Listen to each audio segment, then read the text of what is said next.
아멘. 제가 제가 여러분에게 퀴즈를 낼 텐데 배의 이름을 맞추는 거예요. 이 배는 침몰할 때에 그 악단이 찬송가를 연주했다고 그래요. 그리고 배에 타고 있던 사람들이 죽어가면서도 예수님을 전했다. 그래서 이 배는 또 영화로 더 유명해졌어요.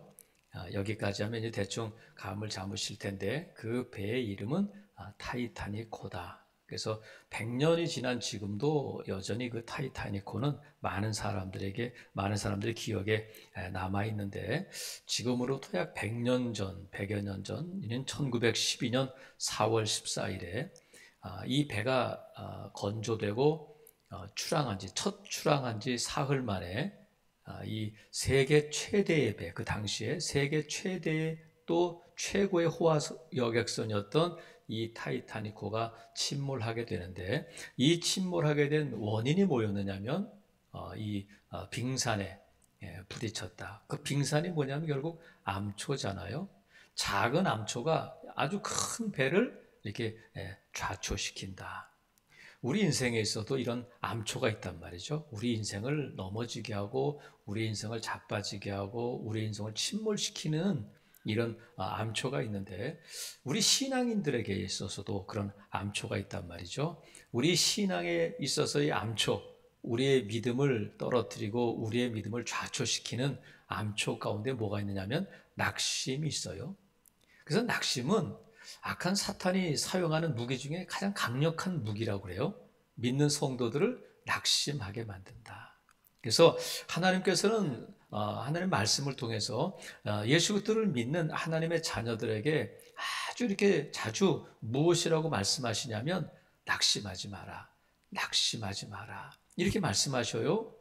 명령이기도 하고 또 우리에 대한 권면이기도 하고 우리에 대한 격려의 말씀이기도 한데 하나님께서 여러 차례 낙심하지 마라, 낙심하자 마라 이렇게 하신 것은 하나님의 마음이고 하나님의 사랑이기도 하지만 생각보다 예수 그리스도를 믿는 사람들 가운데서도 낙심하는 사람이 많이 있다는 거예요. 그래서 우리가 낙심될 때가 있죠. 내가 왜 이럴까? 그럴 것이 아니라 우리에게도 낙심될 때가 있고 믿음의 사람들에게도 이 낙심이 되는 순간이 올 수 있는데 그러면 먼저 우리가 이 시간에 살펴보려고 하는 것은 우리는 보통 예수 그리스도를 믿는 사람들은 언제 낙심이 되나 하는 것을 오늘 본문을 통해서 먼저 살펴보려고 그래요. 그래서 오늘 본문에 보니까 언제 우리가 낙심되게 되냐면 16절을 보세요. 그러므로 우리가 낙심하지 않으니 우리의 겉사람은 낡아진다. 우리의 겉사람, 우리 육체는 낡아진다. 점점 더 약해지고 점점 더 우리에게 힘들어진다는 거예요. 그래서 우리가 언제 낙심하게 되냐면 건강 때문에 많이 낙심하게 돼요. 내가 너무 건강하다. 그래서 낙심하는 것이 아니라 어느 날 갑자기 내 건강이 예전 같지 않다는 것을 느낄 때 아이고 이거 어떻게 하면 좋을까. 그리고 내 건강이 급격하게 나빠질 때 우리 마음에 뭐가 찾아오냐면 낙심이 된단 말이죠. 큰일 났구나. 이러다가 이거 이게 큰 병이 아닐까 하면서 우리가 낙심하게 되는데 우리의 겉사람, 오늘 본문에 있는 것처럼 우리의 겉사람 육체는 낡아지는 것이 당연한 일이잖아요. 그죠? 우리가 나이 들면 우리의 육체가 약해지는 것은 당연한 일인데 우리가 그걸 인정하기가 힘들어요. 마음은 청춘인데 몸이 따라주지 않으니까 다 할 것 같은데 작년에만 해도 이게 다 할 수 있었는데 이제는 그게 안 되는 경우에 우리가 낙심하게 된단 말이죠. 나이 든다는 것을 여러 가지로 우리가 확인할 수 있지만 자꾸 떨어뜨리게 되더라고요. 물건을, 숟가락을, 젓가락을 자꾸 떨어뜨리게 돼. 그리고 자꾸 넘어져. 예전엔 안 그랬는데 그냥 가다가 넘어지고 그럴 때 이거 왜 이럴까? 바닥을 쳐다보지 말고 내가 나이 들어서 그렇구나. 그리고 인정해야 된단 말이에요. 그리고 나이 드니까 자꾸 잊어먹어, 까먹어.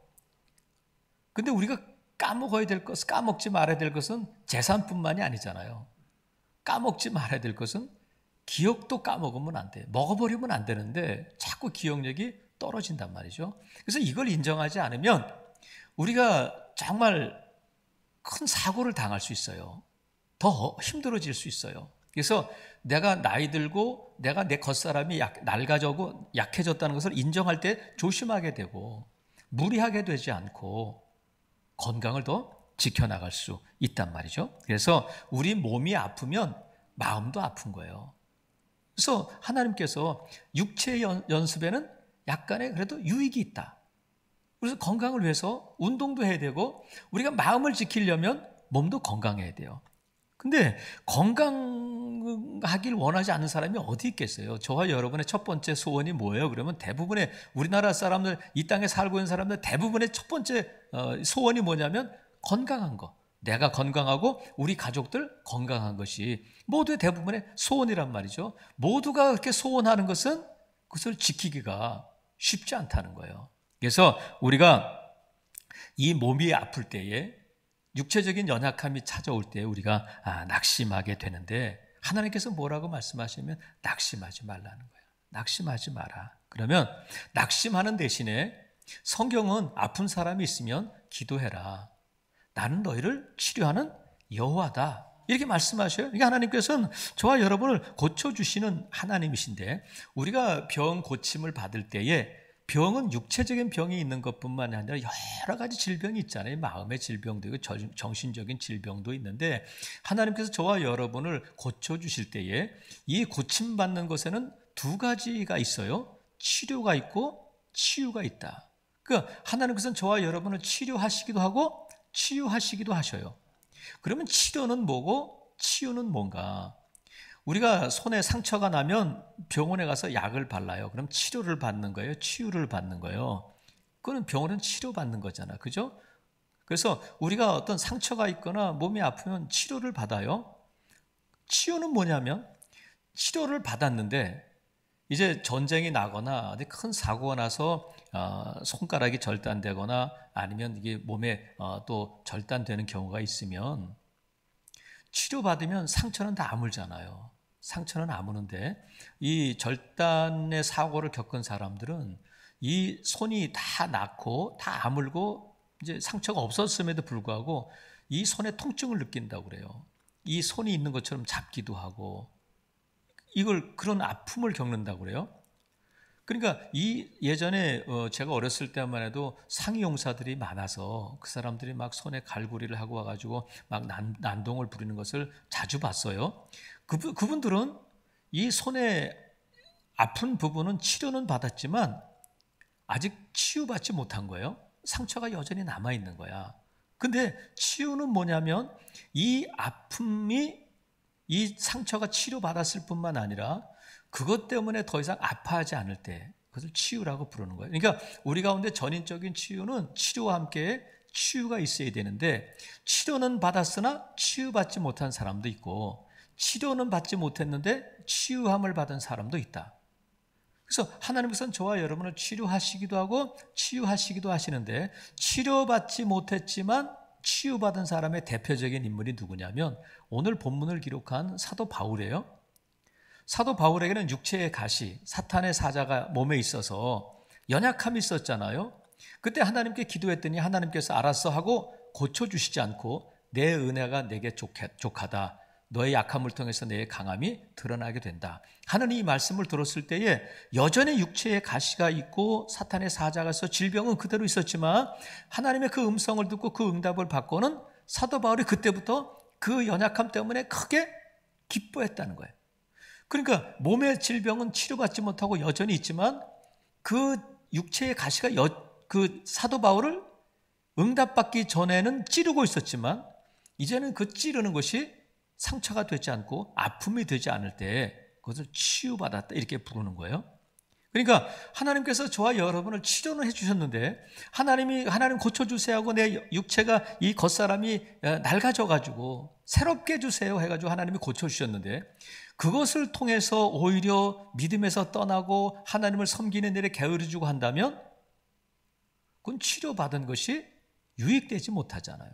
하지만 사도 바울처럼 내가 여전히 질병이 있는데 하나님께서 내게 치유의 은사를 부어주셔서 내가 그 상처로부터 자유함을 그 아픔으로부터 자유함을 입었을 때에 더 기도하게 되고 더 하나님을 의지하게 된다면 이 아픔도 내게 유익이 된단 말이죠. 그래서 우리가 정말 치료받는 것도 중요하지만 이 아픔이, 이 건강의 연약함이 우리에게 유익이 되는 것이 중요하단 말이죠. 말씀드린 것처럼 우리가 이 질병을 치유받았는데 우리의 믿음이 더 견고해지지 못한다면 오히려 그 건강을 통해서 주일날 골프 치러 가고 사업에 바쁘다면 그것은 복된 일이 아니란 말이죠. 하지만 내가 육체적으로 연약한데 하나님, 이 연약함을 통해서 더 하나님을 의지하게 되고 하나님께 기도하게 되고 한다면 그 연약함이 오히려 내게 유익이 된다. 그래서 시편 기자는 고난도 내게 유익이다. 왜냐하면 내가 하나님의 율례를 알게 되었기 때문에 유익이라는 거야. 그러니까 우리가 연약해질 때 우리 겉사람이 연약해져요. 연약해질 수밖에 없어요. 그러니까 몸이 연약해지니까 우리의 믿음도 연약해져야 된다가 아니라 우리가 겉사람이 날로 낡아져가고 연약해져가고 힘이 떨어지지만 그것을 통해서 하나님을 더 알게 되고 하나님의 말씀을 더 의지하게 되고 한다면 그 아픔도 우리에게 유익이 된단 말이죠. 그래서 우리가 아픈 사람, 여러분 가운데 아픈 분들이 있을 때에 우리가 기도하잖아요. 저도 기도하잖아요. 우리 성도가 몇백 명 되는 게 아니라 누가 아픈지 어디가 아픈지 제가 다 알고 있잖아요. 그러니까 제가 기도할 때마다 그분에게 육체적인 연약함을 치료받는 것이 중요한 성도들은 그것을 위해서 기도하지만 우리 성도 가운데 육체적인 질병보다 먼저 치유받아야 될 부분이 있으면 그걸 먼저 기도하게 돼요. 왜? 그게 먼저이기 때문에 우리 성도들의 가족 가운데 아픈 분이 있어서 우리가 기도하게 되면 그분이 예수 그리스도를 믿는다면 그 연약함의 치료를 위해서 기도하지만 그분이 만약 예수 그리스도를 알지 못하고 믿음이 없는 가족이라면 그 육체의 연약함을 통해서 하나님이 그게 예수 그리스도를 아는 은혜를 주시기 위해서 먼저 기도하게 된단 말이죠. 왜냐하면 영혼이 먼저이기 때문에 그래요. 무엇이 소중한가? 그래서 하나님은 그 연약함을 통해서 예수 그리스도를 알게 하신다면 그 연약함도 오히려 유익함이 된단 말이죠. 그래서 예수님께서 우리에게 기도할 때에, 기도를 가르쳐 주실 때에 너희는 먼저 그의 나라와 그의 의를 구하라. 그러면 그 사람의 영혼이 잘 되면 나머지는 하나님께서 플러스로 이렇게 더해 주신다는 거예요. 1+1처럼 그냥 우리가 하나님의 나라가 이루어지기를 위해서 기도했는데 먹을 것, 입을 것, 필요한 것들을 채워 주신단 말이죠. 그래서 여러분, 저와 여러분이 우리의 겉사람은 날로 낡아진다. 그래서 인정해야 돼요. 그래서 우리의 겉사람이 낡아짐으로 우리의 속사람, 우리의 영혼, 우리의 믿음, 그것마저 낡아지면 안 된다. 그래서 우리가 연약해질 때에 낙심하지 말고 하나님께서 우리의 속사람을 강건하게 하실 뿐만 아니라 이런 아픔을 통해서도 유익하게 하신다는 것을 믿고 우리가 이 낙심하지 말고 하나님을 의지해야 된다. 그러면 하나님께서 저와 여러분에게 이 모든 것을 더해 주신단 말이죠. 사랑하시는 성도 여러분, 우리가 이 연약함을 피해갈 수 있다면 얼마나 좋겠어요. 근데 하나님께서 우리를 그렇게 만드셨어요. 10년 전보다 여러분이 더 강건해지고 힘도 세지고 그런 사람은 거의 없잖아요. 내년에 더 할 것이고 5년 뒤에는 저와 여러분이 어떤 모습인지는 알지 못해요. 하지만 분명한 것은 우리의 겉사람은 날로 연약해지만 우리의 속사람은 훨씬 더 강건해져 있을 것이다. 우리의 믿음도 하나님을 의지하는 것도 하나님의 나라를 구하는 것도 더 달라져 있을 것이다. 믿으시면 아멘. 그래서 이것이 우리가 연약함 가운데 낙심하면 안 돼요. 우리의 속사람을 하나님이 강건하게 하시고 이 연약함을 통해서 하나님이 또 유익하게 하신다. 그래서 오늘 본문에 있는 것처럼 낙심하지 말라는 거야. 또 우리가 언제 낙심하게 되느냐면 17절에 있는 것처럼 우리가 잠시 받는 환난에 경한 것이 있다. 고난 가운데 있을 때 환난, 고난, 어려움이 우리 가운데 있잖아요. 오늘 본문에는 사도 바울과 그의 일행이 겪는 고난은 복음 때문에 예수님을 전하다가 이렇게 당하는 고난인데 바울에게만 있는 고난, 복음을 전하다가 당하는 고난만 고난이 아니라 저와 여러분의 삶 가운데 다양한 어려움, 고난들이 있잖아요. 지금까지 우리가 살아온 날들을 이렇게 되돌아보면 정말로 웃는 날이 많았나? 아니면 찡그린 날이 많았나? 돌아보면 기쁜 날이 많았나? 아니면 우울한 날이 많았을까? 우리 기억 속에는 내가 웃었던 날, 아니면 내가 짜증나고, 내가 화나고, 내가 우울했던 날이 많은가? 이렇게 막 뒤적뒤적 가보면, 군대에서 이렇게, 예전에는, 지금은 어떤지 모르지만, 제가 군대 생활할 때는 식당에 가서 그 짬밥이라고 부르잖아요, 군대밥을. 그러면 이제 고깃국을 끓이거나 하면, 이제 큰 드럼통 같은 데다 국을 이렇게 쏟아 놓는단 말이에요. 아니면 큰 솥에서 이렇게 퍼주는데, 취사병이 국을 퍼줄 때에 건더기는 어디 있어요? 다 가라앉아잖아. 그러니까 쫄병들은 어떻게 하냐면 위에서 이렇게 떠줘. 그리고 제 동기가, 그 군대 동기가 취사병이었었는데, 제가 가면 어떻게 하냐면 휘저가지고 밑에서 이렇게 탁 떠주면 고기가 뭐 가득 들어있는 거예요. 그러니까 쫄병들은 그냥 위에서 떠줘. 왜 이래요? 그런 말, 군대에서 그런 말을 그때는 뭐 상상도 못하니까 해 먹는 거예요. 근데 짬밥이 올라가고 고참이 될수록 밑에 있는 걸 이렇게. 근데 처음에는 그냥 맹물 같은데 이렇게 휘저으면 고기들이 다 떠올라온단 말이죠.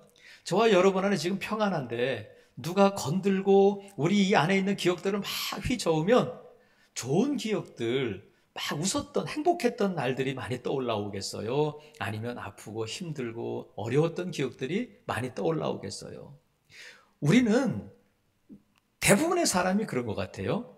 아픈 기억들, 나쁜 기억들을 더 많이 오래 기억하고 있는 것 같아요. 그래서 돌아보면 어려운 날들, 힘들었던 기억들은 많이 있는데, 그때 정말 돌아보면 좋은 일도 많잖아요. 저는 우리 애들하고 이렇게 얘기하다 보면 잘해준 게 별로 없는 것 같아. 근데 이 아이들이 아빠가 전에 어디 데리고 갔었잖아요. 그때 뭐 사줬잖아요. 많이 기억하고 있더라고요. 6살 때, 7살 때 일, 또 커서 우리가 어디 저기도 갔었잖아요. 저기도 갔었잖아요. 좋은 기억들이 많이 있더라고요. 저는 그냥 아이들한테 잘 못해준 것만 그냥 기억하고 있는데 좋은 기억들도 많이 있더라고요. 우리가 돌아보면 우리 기억 속에 아프고 힘들고 슬픈 날들이 많이 기억되고 있지만 좋은 날도 있었던 것처럼 돌아보면 어려운 날도 많았고 기쁜 날도 있었지만 우리가 기억하는 것은 힘든 일, 어려운 일을 많이 기억하고 있다. 무슨 뜻이냐면 많은 고난을 겪고 여기까지 왔다는 거예요. 그러면 사람들이 볼 때 그게 무슨 고난이야. 그런 걸 무슨 고난이라고 그래. 그건 아픔도 아니야. 이렇게 말하잖아요. 근데 제가 겪어본 아픔 중에 육체적으로 가장 큰 아픔, 제가 겪은 아픔 중은 뭐냐? 요로결석이었어요.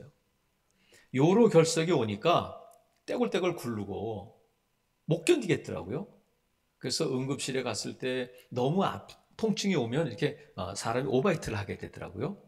제가 그래서 몇 번 이제 요로결석을 겪었는데 제가 아무리 이렇게 요로결석이 아프고 응급실에 가고 막 떼굴떼굴 굴르고 했다 해도 여러분 손끝에 가시가 박히면 그것이 훨씬 아픈 거야. 내가 여러분들이 아무리 해산의 고통 막 그렇게 얘기해도 제가 겪은 요로결석 아픔보다 통증보다는 못하단 말이에요. 그러니까 다른 사람들이 아무리 그런 것 가지고 뭘 그렇게 해도 내가 아프면, 내가 힘들면 힘든 거예요. 다른 사람들이 나에 대해서 뭐라고 하든지 간에 내가 아픈데 뭐, 내가 힘든데 뭐. 제가 왜 이 말씀을 드리냐면 우리의 살아온 날들은 다른 사람들이 뭐라고 하든지 간에 우리 기억 속에 남아있는 것처럼 아픈 순간들이 많았고 그런 고난들을 겪으면서 여기까지 왔다는 거예요. 그런데 우리가 이 고난도 힘들지만 더 힘든 것은 뭐냐면 이 고난이 계속해서 지속될 때 수년간 그것이 건강이든 그것이 재정이든 아니면 그것이 가족의 문제든 해결될 기미가 보이지 않고 수년 동안 수십 년 동안 지속되어 온 고난도 있어요. 그러면 그 고난 가운데 낙심을 넘어서 낙심하지 말라는 안 통하고 오히려 그것이 오래되다 보면 고난이 지속되다 보면 어떻게 되냐면 아예 포기하게 된단 말이죠. 당연한 것처럼 그런 고난과 그 아픔이 당연한 것처럼 받아들이고 에이 그렇지 뭐. 내 인생이 그렇지 뭐. 이렇게 포기하고 그것을 운명처럼 받아들이게 된단 말이죠. 이게 과연 믿음의 사람들에게 있어서 바람직한 반응일까? 자, 생각해 보세요. 우리가 지금 이런 어려움을 겪고 있을 때에 내가 만약에 예수 그리스도를 안 믿을 때에 이런 어려움이 있었고 지금 예수 그리스도를 믿을 때에 믿은 지금도 그런 고난이 있는데 무엇이 달라졌을까? 예수 그리스도를 믿기 전에는 이런 아픔과 고난이 있을 때에 원망도 하고 부모 탓도 하고 왜 날 낳으셨어요? 왜 흙수저 집안에서 왜 우리 아버지 우리 어머니에서 부모 탓을 하기도 하고 세월을 잘못 만나서 내가 예전에 태어났으면 큰 일을 했을 텐데 세월 탓하기도 하고 정치인들 탓하기도 하고 어떤 제도를 탓하기도 하는데 예수 그리스도를 믿고 난 지금은 이 고난이 계속되고 있음에도 불구하고 예전처럼 여전히 원망하고 남 탓하고 하느냐 아니면 지금 내가 다른 반응을 보이고 있느냐. 만약에 예전에 내가 예수 그리스도를 믿기 전에 상황과 내가 지금 예수 그리스도를 믿은 다음에 이 고난에 반응한 것이 달라졌다면 저와 여러분은 분명히 우리의 속사람이 강건해지고 있을 뿐만 아니라 저와 여러분은 영적인 근육이 강건해지고 있다는 것을 우리가 믿어야 돼요. 분명히 이것이 달라져 있단 말이죠. 그래서 로마서 8장 18절에 보면 적극적으로 이 고난 가운데 낙심하지 말라를 넘어서 좀 더 적극적으로 뭘 우리에게 말씀해 주시냐면 생각하건대 현재의 고난은 장차 우리에게 나타날 영광과 비교할 수 없도다. 현재의 고난은 앞으로 나타날 영광과 비교할 수 없다는 거예요. 그러면 여러분 비교할 때에 권투나 운동 경기에는 격투계도 그렇고 레슬링에도 그렇고 체급이 있어요. 벤탕급과 헤비급은 선수가 같이 서면 비교가 안 돼요. 체격면에서. 그러니까 하나님께서 우리가 지금 당하고 있는 고난은 앞으로 우리가 받을 우리에게 나타날 영광과 비교할 수 없다는 거야. 그러니까 우리가 이런 고난, 이런 아픔이 계속되고 있을 때 무엇을 생각하냐면 우리 앞에 영광이 있다는 것을 생각해야 돼요. 무슨 뜻이냐면 우리는 지금 고난의 길을 가고 있는 것이 아니라 영광의 길을 가고 있다. 그것을 말씀하고 있단 말이죠. 여러분 우리가 산에 가면 제가 대학교 1학년 때 같은 처음으로 지리산을 갔는데 친구하고 이렇게 지리산을 갔는데 그때는 몸이 많이 약했어요. 산에 가본 적도 없고 운동해 본 적도 없는데 무거운 배낭을 메고 지리산을 이렇게 올라가는데 가도 끝이 없는 거예요. 산이 우리는 늘 문학산, 약산 뭐 이런 것만 보다가 막 지리산을 올라가는데 너무 힘드니까 친구도 지리산을 처음 가보고 저도 처음 가보니까 물어보잖아요. 내려오는 분들에게 얼마나 남았어요? 다 왔어요. 다 왔어요. 그래서 그때는 진짜 다 온 줄 알았어요.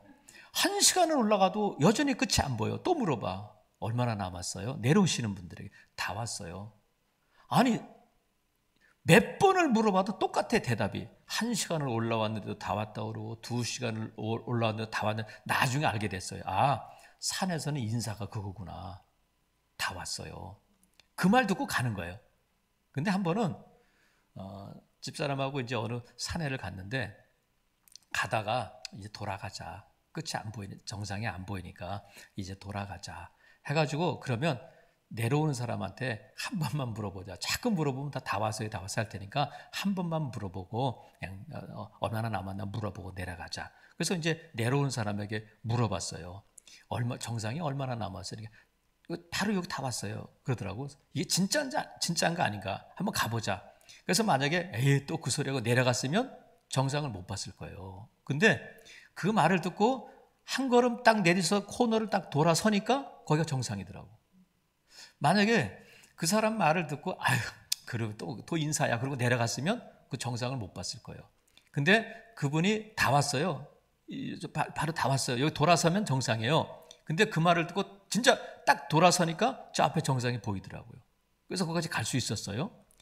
여러분, 하나님께서 너희가 오늘 당하는 현재의 고난은 장차 우리에게 나타날 영광과 비교할 수 없다, 이렇게 말씀하셨는데, 늘 그렇지 뭐, 그게 언제야. 하지만 여러분, 저와 여러분의 이 고난 당하고 있는 터널은 반드시 끝이 있음을, 터널의 끝이 있음을 믿으시기를 바랍니다. 산 정상은 반드시 나타난다.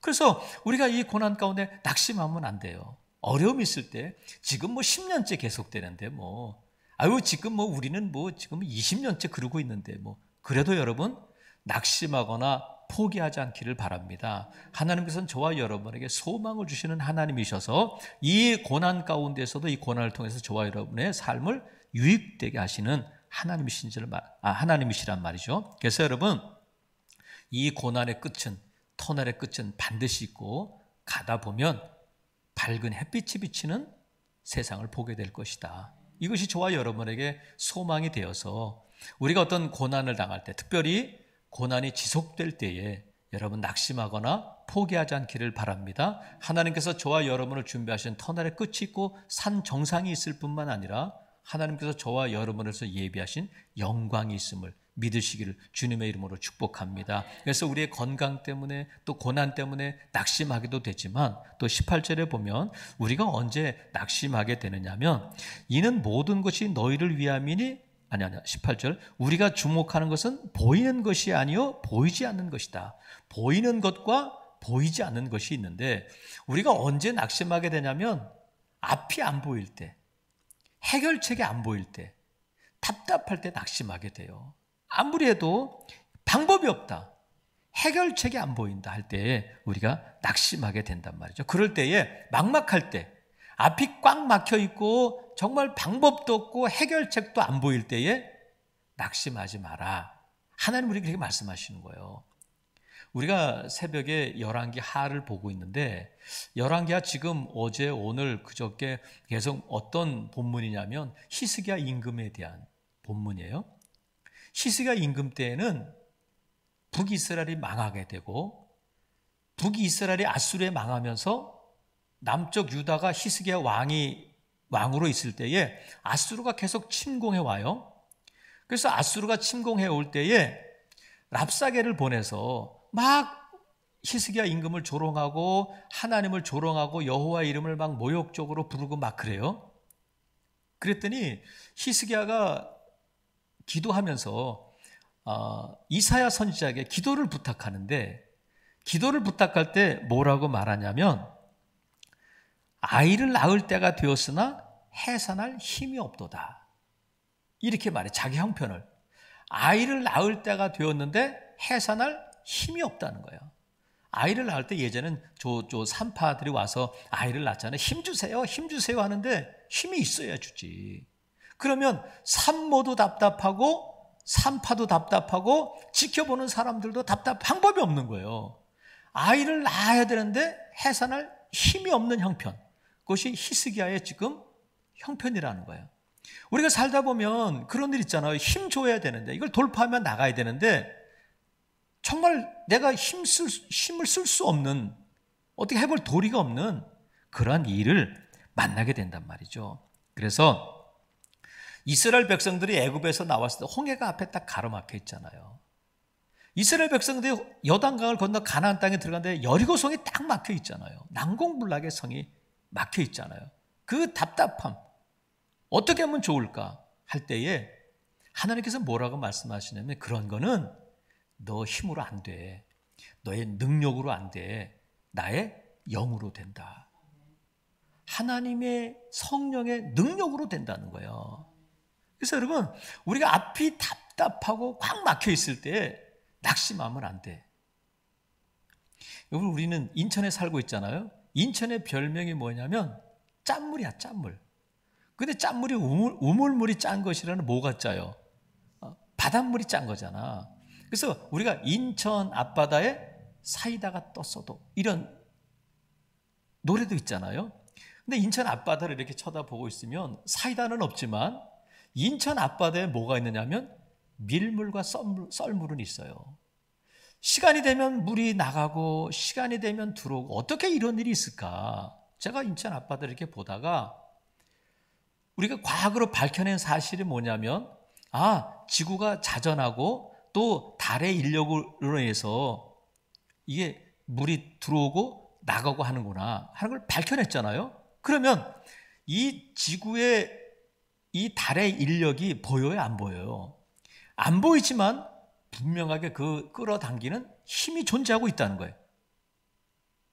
자, 밀물과 썰물이 자기 마음대로, 자기 멋대로 들어왔다 나갔다 하는 것이 아니라 딱 정해진 지구의 자전에 맞춰서 물이 들어오기도 하고 물이 나가기도 한다. 보이지 않는 힘이 있다. 그런데 과학이 그걸 밝혀내기 이전에 이미 하나님께서 수천 년 전에 욥에게 뭐라고 말씀하셨냐면, 물어보셨느냐면, 야, 너 이 바닷물을 왜 인천 앞바다까지만 바닷물이 들어오는지, 누가 이 물을 막고 있는지 너 알고 있느냐? 이렇게 물어보셨어요. 누가 막고 계시다는 거예요? 하나님께서 그 바닷물을 지금 붙들고 계시기 때문에 인천 여우리까지 만수동까지 물이 안 들어오고 있다는 거예요. 근데 하나님이 붙들고 계시긴 뭘 붙들고 계셔? 이렇게 말할 수 있잖아요. 안 믿는 사람들은 그러지만 분명한 것은 달의 인력이 보여요, 안 보여요? 안 보이잖아요. 하지만 그 힘에 의해서 바닷물이 들어왔다 나갔다 하는 것처럼 하나님의 그 능력의 손이 저와 여러분을 붙들고 계시다는 것을 믿어야 된단 말이죠. 눈에 보이지 않지만 하나님은 눈에 보이지 않는 분이신데 하나님은 여전히 살아계실 뿐만 아니라 저와 여러분을 붙들고 계시고 저와 여러분의 기도를 들으시고 저와 여러분의 필요를 채워주시고 저와 여러분의 길을 인도하시고 하나님께서 홍해를 가르시고 여리고성을 무너뜨리신단 말이죠. 내가 여리고성 앞에 있을 때, 홍해 앞에 있을 때 답답하여 견딜 수 없을 때라도 낙심하지 말아야 할 것은 뭐냐면 그 능력의 하나님이 나를 붙들고 계시다. 하나님께서 나를 도우신다는 믿음으로 눈에 보이지 않는 18절을 보세요. 우리가 주목하는 것은 보이는 것이 아니요 보이지 않는 것이. 근데 그 보이지 않는 것은 영원하다. 하나님의 도우심은 유효기간이 1년이거나 아니면 유효기간이 10년이거나 그러지 않고 하나님은 저와 여러분을 영원토록 지켜주시고 보호해주시고 저와 여러분을 인도하시는 하나님이신 줄로 믿습니다. 그래서 그 힘은 영원하기 때문에 지금 뭐라고 말씀하시면 낙심하지 마. 어떠한 일이 있어도 낙심하지 말라. 이렇게 말씀하신단 말이죠. 그래서 우리가 이 말씀에 대해서 지금까지 우리를 낙심시키는 것이 건강도 있고 지속되는 고난도 있고 답답한 일도 있는데 이런 일에 대해서 낙심하지 말아야 할 것을 이 말씀을 통하여 깨닫고 아멘 했다면 여러분 아멘 했다면 어떻게 해야 되냐면 자 15절 보세요. 이는 모든 것이 너희를 위함이니 많은 사람의 감사로 말미암아 은혜가 더하여 넘쳐서 하나님께 영광을 돌리게 하려 함이라. 그래서 이 모든 것이 고난도 유익이고 하나님께서 이 고난 가운데 우리의 겉사람은 날로 연약해져 가고 낡아져 가고 우리가 답답한 일을 당했을 때 눈에 보이는 현실이 답답한 현실 때문에 낙심될 때에 낙심하면 안 되겠구나 하는 것을 깨달았다면 저와 여러분의 오늘이 저와 여러분은 오늘 이 자리에 있는 것이 하나님의 은혜임을 깨달아야 된단 말이죠.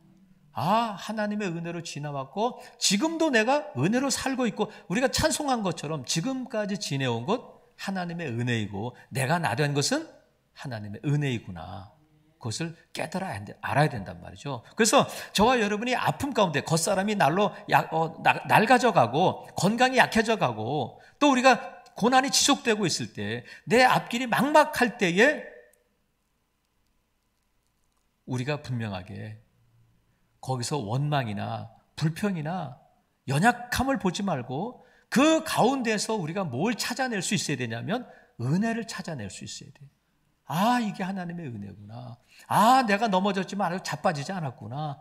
내가 지금 감기는 걸렸지만 코로나는 안 걸렸구나. 우리의 삶 가운데 자꾸 은혜를 캐내고 은혜를 끄집어내고 은혜를 발견할 때에 무엇이 나오게 되냐면 감사가 나오게 된단 말이죠. 감사합니다. 은혜군요. 감사합니다.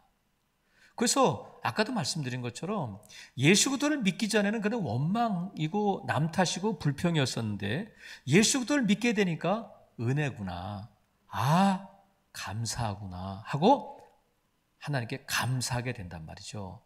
그것이 저와 여러분에게 나타난 가장 큰 변화이고 가장 큰 은혜인 줄로 믿습니다. 은혜를 알게 되고 감사하게 된 것. 그것을 통해서 어떻게 되냐면 15절 보니까 은혜가 더하여 넘쳐서 하나님께 영광을 돌리게 하려 함이라.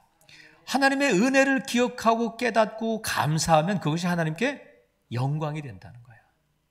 그러면 저와 여러분의 인간의 제일 되는 목적은 하나님을 영화롭게 하는 것. 다른 말로 하면 하나님의 영광을 나타내는 것이 저와 여러분의 삶의 목적이고 존재하는 목적인데 우리가 어려움 가운데서도 하나님의 은혜를 깨닫고 감사하면 그것이 하나님께 영광이 되고 그것이 저와 여러분의 마땅한 삶이고 저와 여러분이 살아야 할 이유이고 우리의 삶의 제일 되는 목적을 이루는 결과가 된단 말이죠.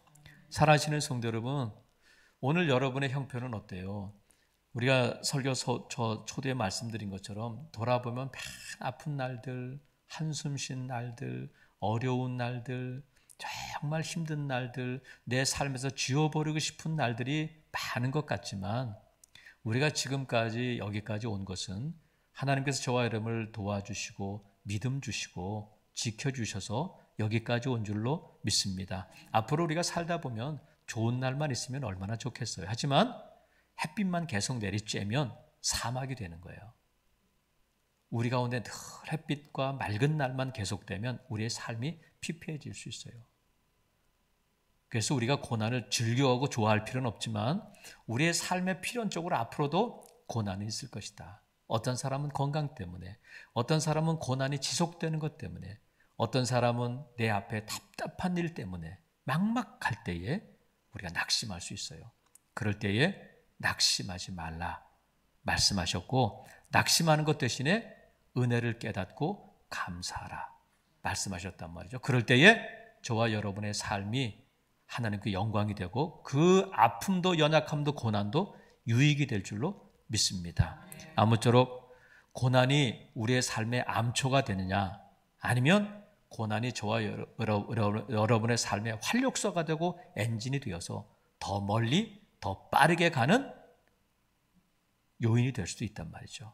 아무쪼록 사랑하시는 성도 여러분, 어떤 상황에도 낙심하지 않고 감사함으로 하나님께 영광 돌리고 이 연약함 고난도 유익이 됨을 깨닫고 앞으로 저와 여러분의 삶에 이런 유익을 통해서 하나님께 영광 돌리는 저와 여러분 될 수 있기를 주님의 이름으로 축복합니다. 아멘.